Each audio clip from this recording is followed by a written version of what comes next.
اللهم صل على سيدنا محمد يا رب صل وسلم دائما ابدا على حبيبي. اسلام میں اللہ کی نافرمانی بہت بڑا جرم ہے، کیونکہ اللہ ہے، نہیں ہوتا تو پھر تو کرتے رہو. جب اسلام کہہ رہا ہے وہ ہے اور اس نے تمہیں پیدا کیا اور اس کا تمہارے سے ربط ہے. بہت سے لوگ مانتے ہی نہیں کہ اللہ ہے، بہت سے اللہ مانتے ہیں مگر مخلوق سے اس کا کوئی رابطہ ہی نہیں مانتے. وہ کہہ رہے ہیں بس کوئی رابطہ ہی نہیں ہے. یعنی رابطہ اس طور پر ہے کہ بس وہ دیکھ رہا ہے ہو کیا رہا ہے معاشرے میں، ٹھیک ہے نا. جتنا اسلام اللہ اور مخلوق کا ربط بیان کرتا ہے نا، اتنا کوئی مذہب بیان نہیں کرتا. اسلام تو کہتا ہے ہر چیز میں اللہ ہے، ہر چیز میں گائیڈ کر رہا ہے وہ اللہ تمہیں. وہ تمہیں بتا رہا ہے صبح اٹھنا کب ہے، فجر سے پہلے اٹھنا ہے، ایسے عبادت کرنی ہے، ایسے وضو کرنا ہے، ایسے استنجا کرنا ہے، ایسے پانی کو پاک رکھنا ہے، ایسے غسل جنابت ہوگا، اور ایسے پیسہ کمانا ہے، اور سود سے بچنا ہے، اور جائز تجارتوں کے طریقے اس نے قرآن میں بیان کیے، اور چور کو یہ سزا دی جائے گی، معاشرے کی اصلاح کیسے ہوگی، گھر کی اصلاح کیسے ہوگی، شوہر کے کیا حقوق، بیوی کے کیا حقوق، ماں باپ کے کیا حقوق، بچوں کی کیا حقوق، ان کی وراثت کیسے تقسیم ہوگی، لباس کیسا، کہاں تک چھپانا فرض ہے، کہاں تک تم کھول سکتے ہو اپنی باڈی کو، عورت کے حکام کیا ہیں، مرد کے حکام کیا ہیں، مرد اور عورت، پردے کے حکام، عورت پہ کتنا پردہ فرض ہے. وہ تو ایک ایک چیز میں گائیڈ کر رہا ہے. اسلام یہ بتاتا ہے کہ جس رب نے، جس ذات نے اس کائنات کو بنایا وہ انسان سے محبت کرتا ہے، اور انسان سے اس کا اتنا گہرا ربط ہے، ایک ایک چیز میں اس نے لاکھوں پیغمبروں کو بھیج کر انسان کو گائیڈ کیا، اور دیکھ رہا ہے، نوٹ کر رہا ہے. ما تلفظ من قول الا لدیہ رقیب عتید. تمہاری زبان سے کوئی لفظ ایسا نہیں ہے جو نکلتا ہو اور اسے کیچ کرنے والا، محفوظ کرنے والا کوئی فرشتہ موجود نہ ہو. ایک ایک چیز کی ریکارڈنگ بھی ہو رہی ہے. اتنا مخلوق اور خالق کا جو کانٹیکٹ ہے اور رشتہ ہے، یہ اسلام کے علاوہ کوئی اور بیان نہیں کر سکتا. اور یہ بالکل حقیقت ہے بھائی. اگر اس رب کا کوئی رشتہ ہے تو پھر بھرپور ہونا چاہیے، نہیں ہے تو پھر بالکل بھی نہیں ہونا چاہیے. یہ جو دوسرے مذاہب ہیں نا، انہوں نے ایسا رشتہ بیان کیا کہ پتہ ہی نہیں چلتا کہ ہے بھی کہ نہیں ہے. ہندوؤں کے ہاں آپ دیکھ لو، خدا اور مخلوق کا کیا رشتہ ہے. وہ کہتے ہیں اتنا ہی رشتہ ہے کہ بھگوان جائے کرو، تھوڑا بہت کچھ جا کے مندر میں جاؤ تھوڑا سا، وہ بھی وہ سچی مچی کا بھگوان نہیں، یہ والے بھگوانوں سے جا کے بس کچھ مانگ کے آ جایا کرو. جس کی شادی نہیں ہو رہی اس کی شادی ہو جائے، جس کی سیٹنگ ناکام ہو گئی اس کی سیٹنگ صحیح ہو جائے، اور کاروبار واروبار کے یہ، اس کے علاوہ ککھ بھی نہیں ہے. عیسائیت میں بھی ایسا ہی، یہودیت میں بھی ایسا ہی. تو اسلام ہے پورا فقہ فقہاء نے قرآن و سنت میں مرتب کیا. تو میرے بھائی، اللہ کی نظر میں سب سے بڑا جرم کیا ہے؟ اللہ کی نافرمانی. جس نے بنایا، جس نے احسانات کیے، اس کی نافرمانی ہلکا کام نہیں ہے. تو میں یہ عرض کر رہا تھا کہ اللہ یہ کہتے ہیں کہ آنکھیں اندھی نہیں ہوتی، وہ دل اندھے ہو جاتے ہیں جو سینوں میں چھپے ہوئے ہیں. تو سوال یہ پیدا ہوتا ہے تو بڑے بڑے ذہین لوگ ہیں، ان کے دل کیسے اندھے ہو گئے بھائی؟ اور اندھے دل ہیں، بصیرت نہیں ہے، تو اتنی ترقی کیسے کر لی انہوں نے؟ میں سمجھا پا رہا ہوں اپنی بات؟ ترقی کیسے کر لی؟ تو اس کی وجہ بھی قرآن بیان کرتا ہے. خواہشات کی غلامی. کس کی غلامی؟ خواہشات کی. یہاں بھی ایک اشکال ہوگا کہ نہیں جی، ہم تو بہت سے ایسے لبرل لوگوں کو جانتے ہیں جو اپنے خواہشات کے غلام نہیں ہوتے. ہمارے یہاں آپ کو ملیں گے 12 بجے سو کے اٹھنے والے، وہ تو 4 بجے اٹھ جاتے ہیں. جو 4 بجے اٹھ رہا ہے وہ خواہشات کا غلام ہو سکتا ہے؟ کیا ہو گیا؟ 4 بجے اٹھ کے جاگنگ کر رہا ہے، ایکسرسائز کر رہا ہے، ہر ایک سے تمیز سے تھینک یو سے بات کر رہا ہے، تھینک یو پہ بات ختم کر رہا ہے، بے ایمانی نہیں کر رہا، اپنے ملک کے ساتھ مخلص ہے، محنتی ہے. گورے کے ذمے آپ کوئی کام لگاؤ اور پاکستانی کے ذمے لگاؤ، رزلٹ دیکھو. گورے صرف بچے پیدا کرنے میں سوچتے ہیں، ان کے ذمے بچے پیدا کرنے کا کام لگا دو، 50 سال تک سوچتا رہے گا کرنے کہ نہیں کرنے. پھر جب ہو جائے گا تو کنفیوز ہوگا کہ میرا ہے پتہ نہیں وسیم بھائی کا، کس کا سمجھ میں نہیں آ رہا ہوں. واللہ اعلم، آئی کین ناٹ ایکسپلین. اس میں بہت ٹائم لگا گا. یہاں سستی کا مظاہرہ، یعنی چستی کا مظاہرہ نہیں، یہاں بہت سستی کا مظاہرہ کرے گا. اس کو بولے تمہارا ہے، ایک دم شوق لگے گا، سوچ میں پڑ جائے گا، پھر آنکھیں دیکھے گا اس کی. شاید میں زیادہ کہہ گیا ہوں، لیکن بہرحال یہاں وہ اسپیڈ اس کی بہت سلو ہے، بہت سلو اسپیڈ ہے اس کی. باقی ہر کام میں وہ اسپیڈ اس کی بہت زیادہ چلنے میں دیکھ لو نا, آپ یہاں دیکھو, میں تو باہر بھی ملک میں گیا ہوں, گورے چلتے جو اسپیڈ سے واکنگ کر رہے ہوتے ہیں, جو وہ جب صبح واکنگ کرتے ہیں, اپنے پارک کو بھی ہم دیکھتے ہیں, یہاں بھی ہم نے پارک لوگوں کے دیکھے ہیں, یہاں واکنگ کر رہا ہے یا ٹاکنگ پہ زیادہ زور ہے؟ ابے تو بعد میں بیٹھ کے بات کر لینا, ابھی تو واکنگ کرنے کے لیے آیا ہے. ایسے لہراتے ہوئے جا رہے ہوتے ہیں جیسے کوئی ایڈورٹائزمنٹ کے لیے نا, چپلوں کا اشتہار آ رہا ہے یا کوئی پتہ نہیں کس کا ایڈورٹائز کر رہے ہیں, وہ نہیں جا رہے ہیں. بونینزا کا پہلے اشتہار آیا کرتا تھا ہمارے زمانے میں, ہم جب چھوٹے بچے تھے تو ٹی وی میں بونینزا کا نا وہ لہراتا ہوا جاتا تھا, پھر اس کی کرتا دکھاتے تھے, کیا خوبصورت بل پڑ رہے ہیں اس میں. اس طرح کے واکنگ ہو رہی ہے ہماری صحت بنانے کے لیے. تو جو ڈاکٹر کے مشورے پہ چل رہے ہیں نا, ان سے بھی چلا نہیں جا رہا. ہر کام میں کیا ہے؟ سست. انگریز کی اسپیڈ ہر کام میں کیا ہے؟ تیز ہے, سوائے یہ والے کام کے.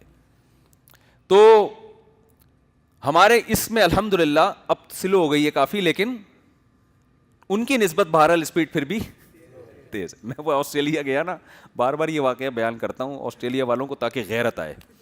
بیان تو آسٹریلیا میں بھی سنا جاتا ہے نا.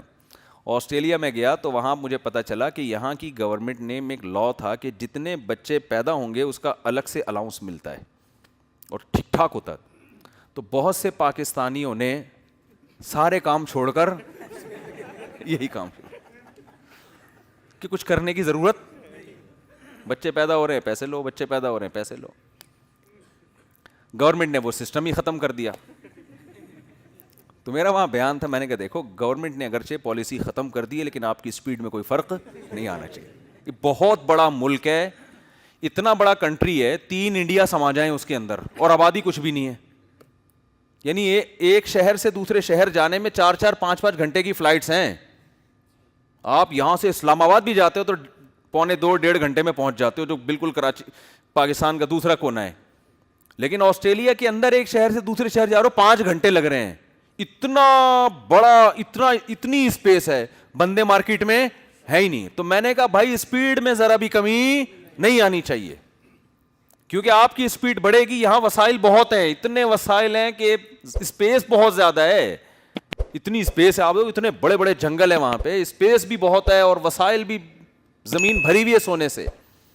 تو اتنے وسائل ہیں ان کے پاس. تو میں نے کہا یہاں تو اتنی اسپیڈ ہو کہ دنیا کا اصول ہے کہ جس قوم کا گروتھ ریشو زیادہ ہوگا بالآخر غالب آئے گی وہ.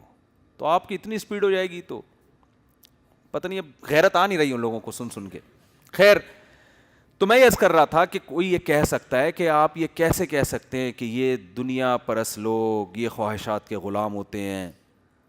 میں کہہ رہا ہوں, قرآن کہہ رہا ہے نا کہ بھائی ان کو خدا سمجھ میں کیوں نہیں آ رہا, کیوں نہیں آ رہی, ان کے دل کیا ہو چکے ہیں, اندھے. اور اندھے کیوں ہیں؟ خواہشات کے غلام. بات سمجھ میں آ رہی ہے یہاں تک؟ خواہشات کے غلام. تو ہر چیز پر اعتراض ہو رہے ہیں نا. پہلا اعتراض, دل کیسے اندھا ہو گیا بھائی, یہ تو بڑے ذہین لوگ ہیں. ذہین آدمی کا دل اندھا تھوڑی ہوتا ہے. ذہین ہونے کی سب سے بڑی علامت ان کی ترقی. تو اس کا جواب میں نے دیا کہ بھائی ان چیزوں میں تو ذہانت ہے جن سے ان کے مفاد وابستہ ہیں. جن چیزوں سے مفاد وابستہ نہیں ہے وہاں دل بصیرت سے کام نہیں لیتا, وہاں دل اندھے ہیں. خواہشات کی غلامی ہے وہاں پہ. سوال پیدا ہوتا ہے, خواہشات کے غلام لوگ تو سست ہوا کرتے ہیں, چستی ان میں نہیں ہوتی. ہمارے ہاں دیکھ لو 12 بجے تک سو کے اٹھ رہے ہیں. کوئی کام کسی کے ذمے لگا دو, آدمی عذاب میں آ جاتا ہے. ٹھیکیدار کو بول دو کسی کو بددعا دینی ہو, اس کو یہ بددعا دو, اللہ کرے تیرے گھر میں مزدور آئیں. حقیقت بتا رہا ہوں, اس وقت اس کی سمجھ میں نہیں آئے گا, یہ اس وقت نہیں آئے گا سمجھ. پھر جب مزدور گھسیں گے نا, تو گھسانا تو آپ کے اختیار میں تھا, نکالنا آپ کے اختیار میں. آپ امریکہ نے جیسے طالبان اور امریکہ کے مذاکرات ہوئے ہیں نا, ایسے آپ کو مزدوروں سے قطر مذاکرات کرنے پڑیں گے. یار کوئی لو دو کی پالیسی, نکلو یہاں سے. اتنا لمبا کام کھینچا جائے گا, اتنا لمبا کام. آج ایک شیٹرنگ کا ایک پھٹا آیا ہے ابھی, ہاں, دوسرا وہ انڈا موڑ پہ ٹریفک جام تھا وہیں رہ گیا, وہیں سے واپس چلا گیا. کل اتوار ہے, پیر کو آئے گا. پیر کو اتفاق سے اس مزدور کے ماموں کا انتقال ہو گیا. یہ ہوتا ہے. اور پھر اس دوران اسے کوئی اور اچھا ٹھیکہ مل گیا. اب وہ آپ کو منع نہیں کرے گا, ٹھیکیدار کو اچھا ٹھیکہ مل گیا, ادھر بھی الو بنا کے رکھے گا آپ کو, وہاں بھی کھانچا شروع کر دے گا. گئے کام سے, آپ کسی دوسرے کو دے بھی نہیں سکتے کیونکہ کچھ پیسے وہ پھٹے کے ایڈوانس لے چکا تھا آپ سے.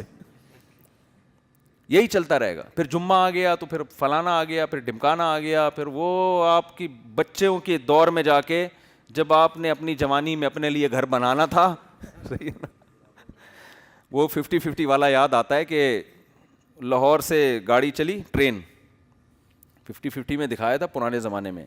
ٹرین پہلے تو ٹرینیں بہت لیٹ ہوتی تھی نا, ٹرین چلی ہے, چھوٹے بچے لاہور میں اسکول کی چھٹیاں منانے کراچی آ رہے ہیں. کہاں آ رہے ہیں؟ کراچی. 2 مہینے کی 3 مہینے کی چھٹیاں ہوتی ہیں نا پنجاب میں. تو بتایا کہ جب ٹرین کراچی پہنچی ہے تو بچے بڑے ہو چکے تھے اس میں. حقیقت ہے, بچے کیا ہو چکے تھے؟ بڑے ہو گئے تھے. اس میں ایک بوڑھے میاں بھی تھے, ایک جوان تھا وہ بوڑھا ہو چکا تھا. بچوں کی پینٹیں نیکریں بن چکی تھی نا, ٹانگیں بڑھتی چلی آ رہی ہیں. جو بیچارہ جو جوان جو کراچی اسٹیشن پہنچے تو وہ بوڑھا ہو چکا تھا, تو وہ کھڑکی سے ہاتھ باہر نکالتا ہے, بولتا بیٹا کراچی آ گیا؟ انہوں نے کہا ہاں گیا. یہ کہا اور مر گیا وہ. مطلب یہ کہ اب اس کے ایام. تو یہی حال مزدوروں کا ہے. ٹھیکیدار کو آپ کوئی کام دے دو, اتنا گھسیٹتا ہے کہ آدمی کی امیدیں تھیں نا کہ میں اپنے جوانی میں اپنے واش روم میں یہ نلکا دیکھنا چاہتا ہوں, وہ اس کی جوانی میں یہ خواہش پوری نہیں ہوتی. بچے دیکھ رہے ہوتے ہیں آ کے.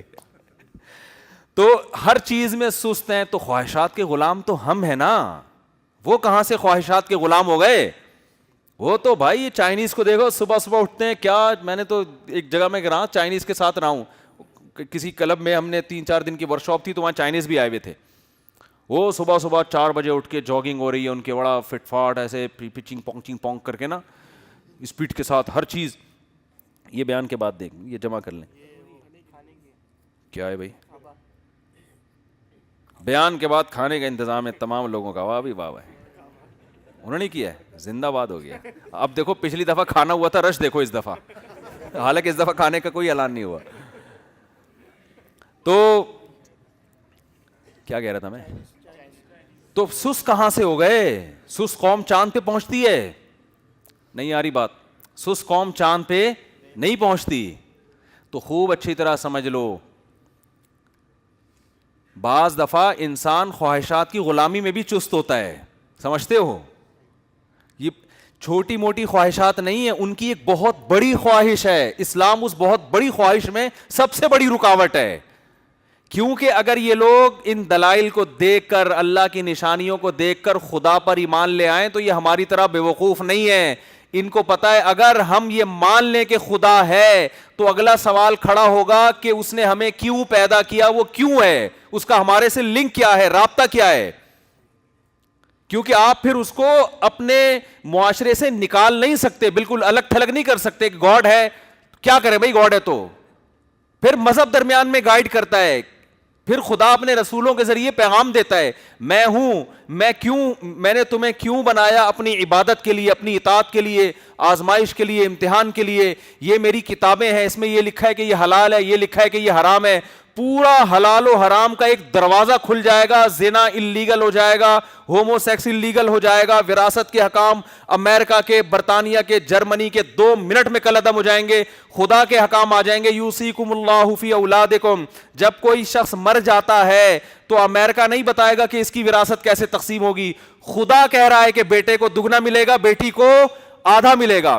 پھر تمہیں امریکہ اور یونائٹڈ نیشن نہیں بتائے گی کہ مرد اور عورت باہم ریلیشن قائم کر سکتے ہیں یا نہیں. پھر اللہ بتائے گا کہ ان کا باہمی ریلیشن نکاح کے علاوہ کسی اور ذریعے سے نہیں ہو سکتا. اگر کسی اور طرح سے کیا, چوک پہ کھڑا کر کے 100 کوڑے مارو ان کو. پھر اللہ یہ نہیں, پھر تمہیں قانون سازی کا یہ حق نہیں ہوگا کہ چور جو ہے اس کو کیا سزا دی جائے. وہ سزا خدا بیان کر چکا ہے, اس کا ہاتھ کاٹ کے اس کے ہاتھ کو اس کی باڈی سے الگ کر دیا جائے. پھر ڈاکو کی سزا تمہیں لا کی اجازت نہیں ہوگی بنانے کی. پھر خدا یہ کہے گا کہ جو شخص ڈکیتی کرتا ہے اس کے ہاتھ اور پاؤں کاٹ کے چوک پہ لٹکا دو اس کو. پھر تم اپنی بزنس میں, تجارت میں آزاد نہیں ہو. پھر تمہیں بزنس کرنے سے پہلے پوچھنا پڑے گا کہ قرآن نے اس بزنس کی اجازت دی ہے یا نہیں دی. تم کسی کو قرضہ دے کر اس پہ پروفٹ نہیں لے سکتے. بینکنگ کا سارا نظام تیل ہو جائے گا. کروڑوں روپے جو لوگ آپ کو پتا ہے دنیا میں 10-15 لوگ ہیں جو پوری دنیا کی دولت سمٹ کے ان کے ہاتھوں میں جا رہی ہے. یہ سارا سودی نظام کی وجہ سے ہے. ان 10 کروڑ پتی لوگوں کی دولت 2 منٹ میں کیا ہو جائے گی؟ تیل ہو جائے گی. سارا سسٹم تبدیل ہو جائے گا. تو یہ چھوٹی موٹی خواہشات کو خاطر میں نہیں لاتے.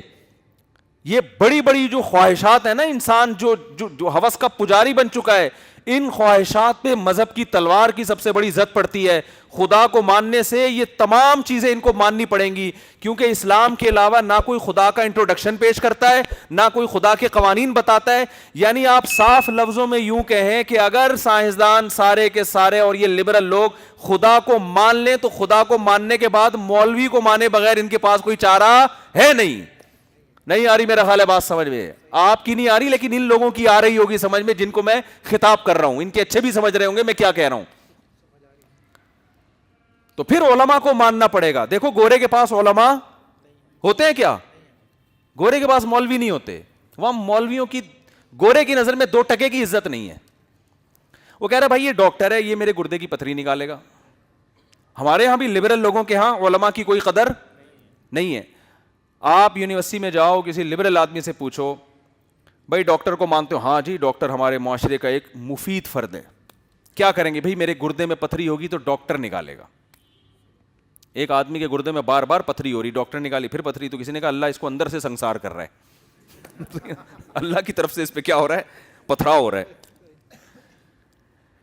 ڈاکٹر کی عزت ہے ہمارے معاشرے میں, سمجھ میں آتا ہے ڈاکٹر کا معاشرے میں ایک مفید اور ہے. اسلام بھی مانتا ہے اس کو, اسلام کوئی نفی نہیں کرتا اس کی. وہ علاج کرے لوگوں کا اللہ کی رضا کے لیے تو بہت مفید فرد ہے. اللہ کو درمیان سے نکال دے گا تو اسلام کہتا ہے بھائی دنیا سے شکریہ ملے گا تمہیں, دنیا سے عزت ملے گی, بس ٹھیک ہے یہ عزت لے کے قبر میں جانا, میرے پاس تمہارا کوئی حصہ, چاہے کروڑوں انسانوں کی جان بچا لو. لیکن وہی ڈاکٹر اگر اللہ کو درمیان میں لے آئے, بھائی میں ان کا علاج کر رہا ہوں کیونکہ انسانی جان بچانے سے کون خوش ہوتا ہے؟ اللہ. تو یہی بہت بڑی عبادت. ایک جان بچانا قرآن کہہ رہا ہے ایسے جیسے ساری انسانیت کو بچا لیا. ایک فوجی بارڈر پہ لڑ رہا ہے ملک کے لیے, وہ لڑتا ہے, جان دیتا ہے, نیت کیا ہے؟ میرا کنٹری, میرا ملک. اللہ نہیں ہے اس کے درمیان میں. میرا کنٹری ہے, میں نے معاہدے کیے ہیں, کنٹری کی حفاظت کروں گا, مجھے اپنے وطن کی مٹی سے محبت ہے. مر جائے گا, شہید ہو جائے گا, ایوارڈ ملے گا, نشان حیدر ملے گا, قبر پہ 21 توپوں کی سلامی ہوگی. اللہ کی نظر میں اس کی کوئی ویلیو نہیں ہے. بھائی جس ملک کے لیے لڑے اس ملک نے تمہیں پروٹوکول دے دیا, تمہارے لواحقین کو پیسے دے دیے, تمہیں عزت مل گئی, نام رہ گیا تمہارا, بس کافی ہے. فی الحال اتنا ہی بولو کافی. لیکن وہ جان نہیں دیتا, خون کا ایک قطرہ بہاتا ہے ملک کے لیے, مگر ملک کی حفاظت کیوں کر رہا ہے؟ کس کا حکم ہے؟ اللہ کا. بھائی لاکھوں لوگوں کی جانیں داؤ پہ لگی ہوئی ہیں, سب اللہ کی مخلوق ہے. یہ آج بارڈر کو چھوڑ دیا, پیچھے ہٹ گئے, یہ سب لوگ ان کا بیڑا غرق ہو جائے گا, پیچھے دشمن کھا جائے گا ان کو, ظلم کرے گا. میں اللہ کی مخلوق پہ ظلم برداشت نہیں کر سکتا, کیونکہ خدا کا حکم ہے. جان دینا تو دور کی بات, ایک قطرہ اگر اس کے جسم سے نکلے گا تو نبی صلی اللہ علیہ وسلم کی حدیث ہے, من قاتل فواقت ناقۃ فی سبیل اللہ وجبت علیہ الجنہ. خون کا قطرہ بھی نہیں نکلا. فرمایا عرب کیا کرتے تھے, اونٹنی کا دودھ نکالتے تھے, نکال کے جب سارا دودھ نکال لیا چند لمحوں کے لیے چھوڑتے تھے, فوراً دودھ دوبارہ اترتا تھا, پھر نکالتے تھے. نبی نے فرمایا جو اتنے سے وقفے کے لیے چند منٹ کے لیے بھی خدا کی راہ میں لڑا, اس کے لیے اللہ نے جنت کو واجب کر دیا کہ میری خاطر لڑ رہا ہے, بھائی جان ہتھیلی پر رکھی ہوئی ہے اس نے. تو اللہ کے لیے وہ عمل تو اللہ کو پسند ہے جو کس کے لیے کیا جائے؟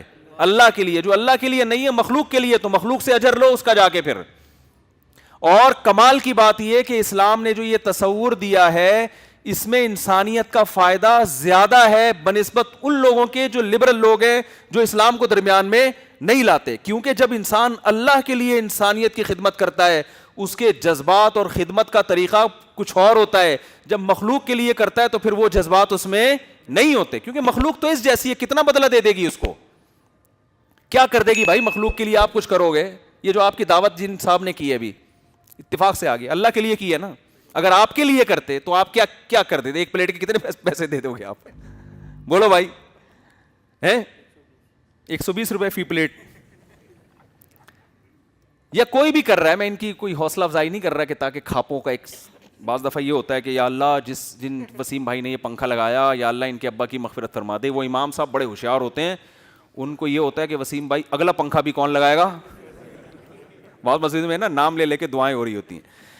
میں نے خود سنی ہے. ایک دفعہ ہم حیدرآباد میں نماز پڑھ رہے تھے, ہماری جماعت نکل گئی, ہم مسافر تھے, پیچھے کھڑے ہوئے تو امام صاحب ابھی, ہم تو جماعت کی نیت سے ہی گئے تھے مگر امام صاحب سلام پھیر چکے تھے.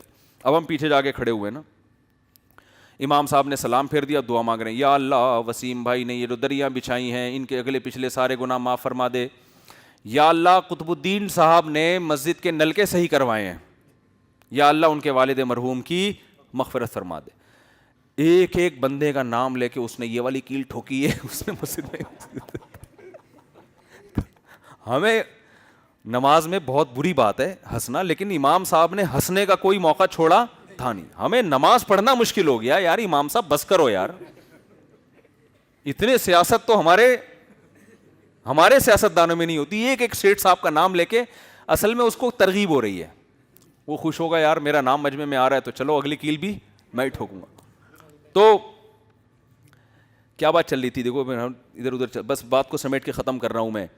تو اللہ یہ اگر مان لیا جائے نا خدا ہے تو سارے قانون کیا ہو جائیں گے, پورا کامیابی اور ناکامی کا معیار چینج, جرم کی ڈیفینیشن کیا ہو جائے گی چینج. انسان یہ چاہتا ہے یہ سب کچھ میں اپنے ہاتھ میں رکھوں, میں بتاؤں مرد کے عورت پر کیا حق ہیں, عورت کے مرد پہ کیا حق ہیں. اللہ کو میں درمیان میں آنے نہیں دوں گا, اسلام کو نہیں آنے دوں گا. اپنی حکومت جا رہی ہے اس میں, تبھی اسلام میں انسانوں کی حکومت کا تصور ہی نہیں ہے. انسان تو اللہ کا نائب ہو کے اللہ کے حکم کو زمین پہ نافذ کرتا ہے.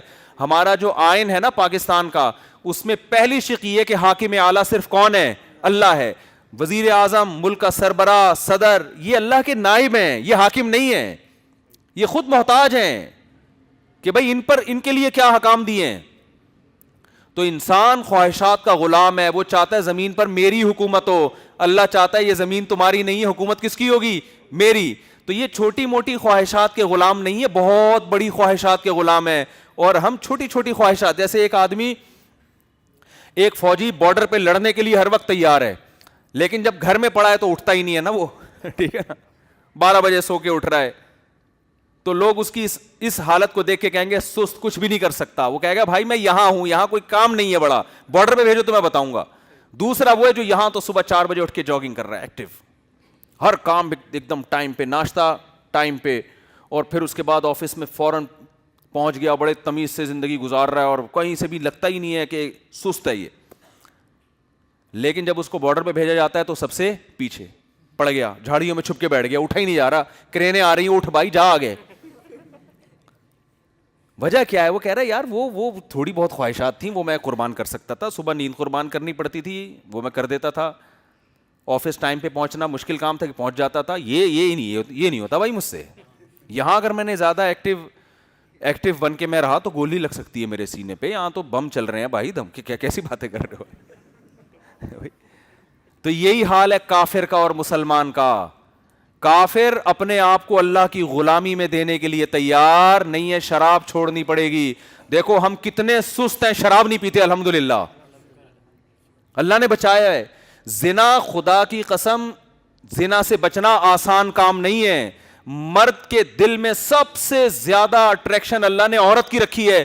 ہمارے معاشرے میں 90-95% لوگ 30-35 سال کے ہو جاتے ہیں, اللیگل کسی عورت کے قریب نہیں جاتے. ابھی بھی معاشرے میں زنا سے بچنے والے زیادہ ہیں. انگریز سے بولو یہ قربانی دے کے دکھا تو, آپ بولو کسی غیر مسلم سے کہ تو 35 سال کا ہو جا اور کسی عورت کو ہاتھ نہ لگا جب تک تیری شادی نہیں ہو جاتی. وہ کہے گا بھائی میں صبح اٹھ کے جاگنگ کر سکتا ہوں, میں ٹائم پہ آفس جا سکتا ہوں, مجھے شیٹرنگ کا کام دو, 1 ہفتے کا ٹائم دو گے 3 دن میں کروں گا. لیکن جب میرے دل میں عورت کے بارے میں جذبات اٹھتے ہیں, میں اس جذبات کو کنٹرول نہیں کر سکتا. یہ تم مسلمانوں ہی کا ظرف ہے کہ تم 8 دانت کے ہو جاتے ہو, 32 دانت کے, 40 سال کے ہو جاتے ہو, پھر بھی مفتی طارق مسعود کا بیان سن کے شادی کا خیال آ رہا ہوتا ہے تمہیں.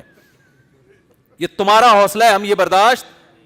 تو کافر پہلی نظر میں میرے بھائی بہت اچھا لگتا ہے جب کفر کے گہرائی میں گھسو گے. اور یاد رکھو ایک کنٹری کے لیے جو قربانی دینے کا جذبہ ہے نا, آپ اگر کمپیئر کرو, یہ بھی مسلمانوں میں ان سے کروڑا گنا زیادہ ہے, ان سے زیادہ ہے. ہمارے پاس وسائل نہیں ہیں, پھر بھی ملک کی حفاظت کر رہے ہیں بھائی. ان وسائل میں ایک ایسے کنٹری کی حفاظت کرنا جو چاروں طرف سے سازشوں میں گھرا ہوا ہو, یہ مسلمان ہونے کی وجہ سے تو ہو رہا ہے. اگر اس میں آپ اسلام نکال دو گے فوج میں تو پھر وسائل کی دنیا میں انڈیا سے بھی نہیں لڑ سکتے, باقی تو ملک دور کی بات ہے. آپ کہہ سکتے ہو ہم نے بڑے بڑے میزائل بنائے, تو یہ جو میزائل جنہوں نے بنائے ہیں نا, جنہوں نے سائنسدانوں نے محنت کی ہے, اس کے پیچھے بھی مذہب کا جذبہ تھا.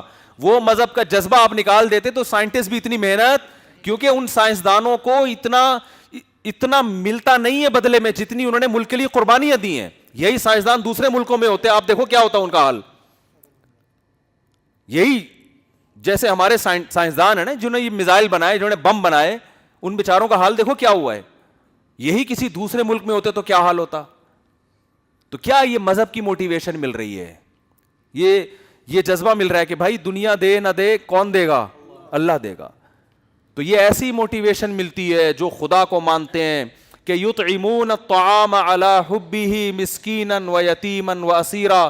قرآن کہتا ہے میرے محبوب بندے یتیموں کو, غریبوں کو, مسکینوں کو کھلاتے ہیں, کھلا کے کہہ رہے ہوتے ہیں انما نطعمکم لوجہ اللہ, ہم تمہیں اللہ کے لیے کھلا رہے ہیں, لا نرید منکم جزاء, بدلہ نہیں چاہیے, ولا شکورا, شکریہ نہیں چاہیے. یہ جذبہ, یہ تو کھلانا تو ایک مثال دی ہے نا قرآن نے کہ کھلانا بھی انسانی کی خدمت ہے. تو مراد صرف کھلانا نہیں ہے, ہر محاذ پہ انسان خدا کو سامنے رکھ کے کام کرتا ہے. وہ تنہائیوں میں بھی گناہ سے بچتا ہے, گناہ ہو جائے تو اللہ کے سامنے گڑ گڑا کے توبہ کرتا ہے, معاف کرواتا ہے اللہ سے. تو مسئلہ کیا ہے کہ بڑی بڑی خواہشات میں رکاوٹ کون ہے, مذہب ہے.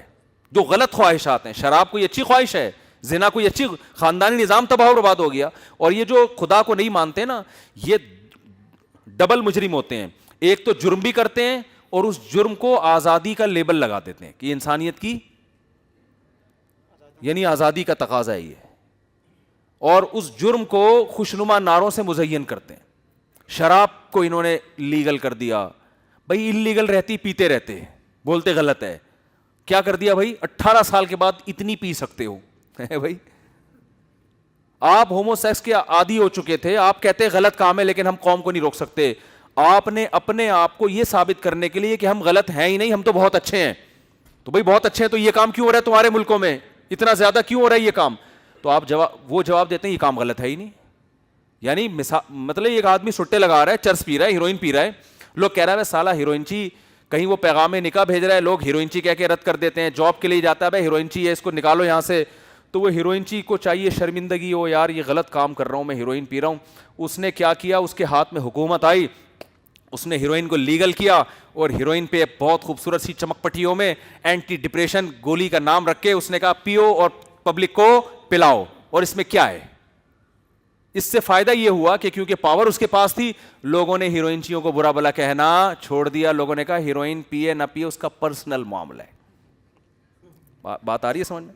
وہ عورت سے نکاح کرتا ہے اس کا پرسنل معاملہ, کسی سے زنا کرتا ہے اس کا پرسنل معاملہ ہے, لڑکے سے بدفعلی کرتا ہے اس کا پرسنل معاملہ. ان چیزوں میں کچھ نہیں رکھا. اصل تو ترقی ہے. اصل کیا ہے؟ اصل تو یہ کہ ایک دوسرے کا دل نہ دکھاؤ. اصل تو یہ ہے کہ انسان کے اخلاق کیا ہونے چاہیے, اچھے. اسلام کہتا ہے جتنے بھی اچھے اخلاق ہیں, زنا کرے اس کو چوک پہ پکڑ کے کیا لگاؤ, چترول لگاؤ, تھینک یو کرتا رہے, مارو کوڑے اس کے, اور آخرت کی سزا اس سے زیادہ ہے. تو یہ بہت بڑا فرق ہے میرے بھائی, بہت بڑا فرق ہے. تو تبھی تو قرآن کہہ رہے ہیں ان لوگوں نے جرم کیا, فعصوا رسول ربہم, پروردگار کی نافرمانی کی ہے. اللہ کہتے ہیں میں نے نہیں چھوڑا, بستیوں کو میں نے الٹ دیا. تو اللہ کی نظر میں پروردگار کی نافرمانی معمولی حرکت نہیں ہے. اللہ ہمیں اس سے محفوظ فرمائے. یہ سوال مفتی طارق مسعود صاحب کے بیانات سننے کے لیے youtube.com/مفتی طارق مسعود کو سبسکرائب کریں, اور اگر آپ لائیو ویڈیو کو کبھی بھی مس نہیں کرنا چاہتے ہیں تو سبسکرائب کرنے کے بعد بیل آئیکن پہ کلک کرنا مت بھولیں. جزاک اللہ.